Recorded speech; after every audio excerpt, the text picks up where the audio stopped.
mabuhay. Now there are certain cars out there that from the moment they're launched become instant successes. That's from the immediate launch, a lot of people line up at the dealerships to buy them in droves. This is one such car. This is the 2022 Toyota Veloz 1.5V. Is it all hype or is it worth it? We're about to find out. Let's start with the looks, and here we are up front. To me personally, it looks very similar to the RAV4, but I attribute that to the big grille over here. Toyota did add some chrome accents just to spruce it up a little bit more. There's not too much, so it's really not so bad. Interestingly though, while there is an LED function for the headlights and the clearance lamp, the fog lights are only halogen. In an even more interesting note, the Veloz doesn't come with any DRLs, which is surprising because most cars nowadays sold brand new do come with DRLs, and especially at this price range. So while that's not necessarily a big deal, I find it quite surprising that Toyota decided to omit that from the Veloz. Now, onto the side.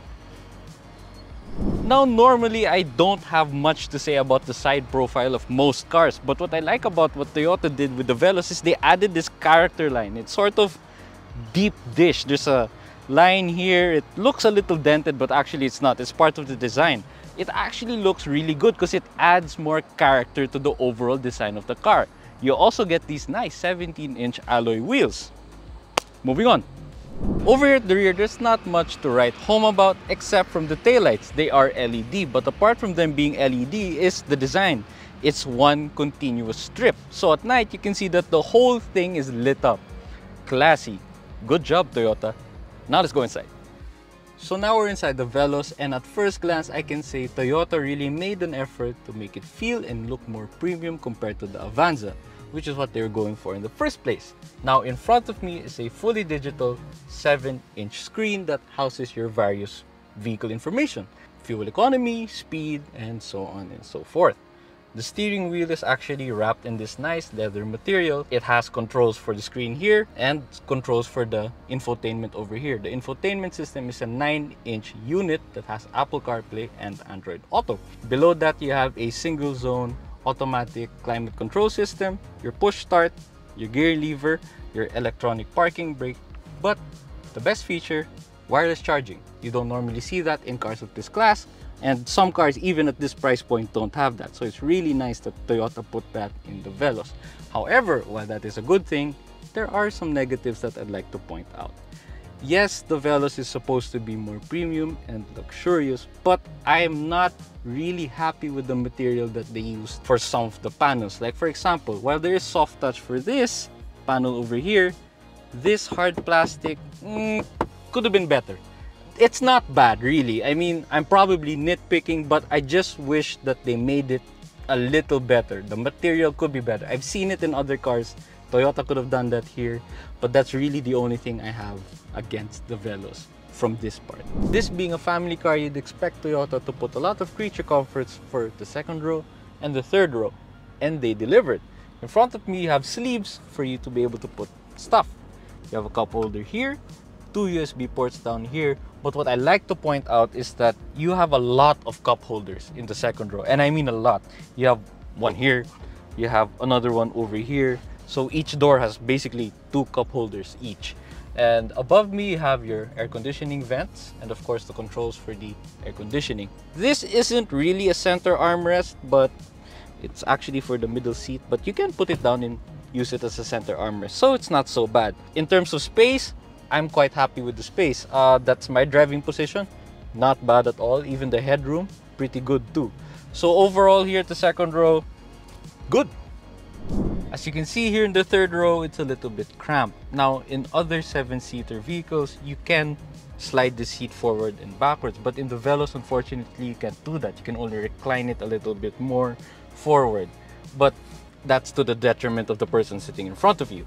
These seats over here also, they can only recline forwards and backwards. But in terms of creature comforts, there are cup holders, 2 each per passenger. So here in the third row, you have 4. Other than that, there's actually also a socket for you to charge your devices, so you don't have to bother anyone in front. Okay, so now that we're inside the Veloz, before I get to the driving impressions per se, let's run through the numbers. So under the hood is a 1.5 liter 4-cylinder naturally aspirated gasoline engine that's paired to a CVT. Power is 106 PS and the torque is 138 Newton meters. Now I have to say that at first glance it doesn't sound like a lot considering this is supposed to be a people carrier, and I have to agree, it's actually not a lot. To get it up to speed takes quite a while, and to think I'm alone. So if you put your whole family and luggage and everything, then you'll really have to plan out overtakes and trying to get up to the cruising speed of 100 kilometers per hour. But to help you along, there is a power mode. So if you press this button on the steering wheel drive, which I'm going to do now, you press it once and now it's in power mode, so you can accelerate a little better. But it doesn't really make much difference, but it's there nonetheless if you need it. Now, moving on, the steering I think is very light. It's not Mitsubishi Expander light, but it's comfortable. But what I have to point out, which is my big negative about driving and riding experience, has to be the ride. Unfortunately, I find the ride to be quite uncomfortable, and I'm not exaggerating it. In the city, over certain road surfaces, it's not just bumpy, it's quite harsh.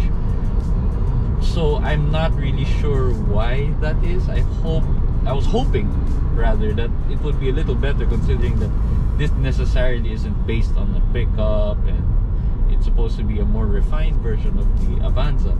But then again, it is a people carrier, like I mentioned earlier, so if you put more people and more stuff, the ride should be better. I'm really not sure. I hope so. The best thing about the Veloz though is the fact that it comes with a suite of the Toyota safety sense.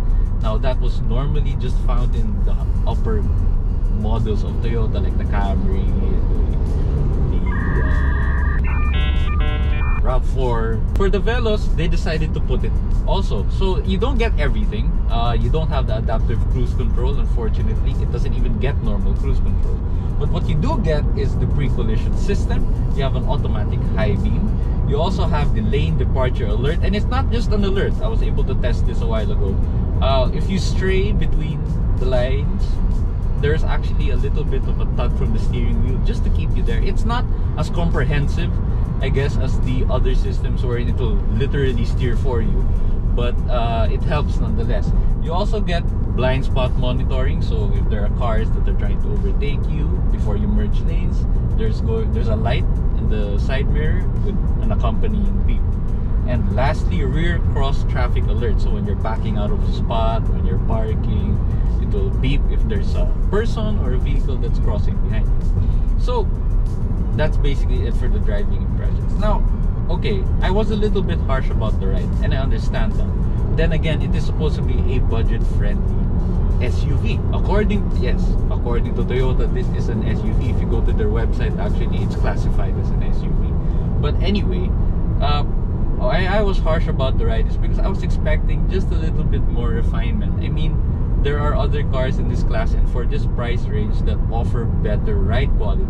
I'm not gonna say that the ride actually will break any bone in my body, no, but I was just surprised at how harsh it was at times. I just really hoped it was a little bit better, but other than that, on a daily basis, I wouldn't mind driving the Veloz at all. Now we started off this review with a question. Is the Veloz worth it, or is it all hype? I honestly was not surprised that when this car was launched a few months ago that it would be this popular. Because what Toyota's done essentially is bridge the gap between the Avanza and the Innova by offering something a little more premium than an Avanza. So if you don't like diesels, or if you find the Innova too big, Veloz would be perfect for you. But to answer the question, the true question, is it hype or is it worth it? The price. This particular car is the top of the line variant 1.5V.